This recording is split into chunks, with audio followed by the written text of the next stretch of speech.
ప్రియమైన దేవుని పిల్లారా, మరి ఈరోజు అంశం ఏమిటంటే, మనం ఏ దేవుని మందిరం అంటే ఎక్కడైతే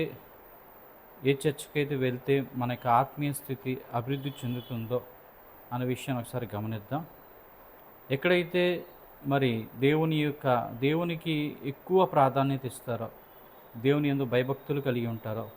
మోకాళ్ళు వేసి దేవుని మందిరంలో ప్రార్థన చేస్తారో, తమ ప్రవర్తనను జాగ్రత్తగా చూచుకుంటున్నటువంటి దైవ సహవాసం కలిగినటువంటి విశ్వాసులు కలిగినటువంటి మందిరము, దైవ భక్తి కలిగినటువంటి పాదిరి గారు, పాస్టరమ్మ గారు, అలాగే వారి యొక్క పిల్లలు, ఇట్టి సహవాసములో మనం వెళ్ళినప్పుడు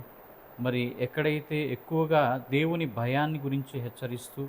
దేవుని చిత్తాన్ని గురించి చెప్తూ, దేవుని నీతిని, దేవుని రాజ్యాన్ని గురించి ఎక్కువగా బోధించబడుతుందో, ఎక్కడైతే ఎక్కువగా లోకానికి కానీ లోక సంబంధమైన వాటికి ప్రాధాన్యత అస్సలు లేకుండా కేవలము దేవుని మహిమ కొరకు ప్రతి ఒక్కరము కూడా సువార్త పనిలో వాడబడాలి అని ఏ మందిరంలో అయితే మరి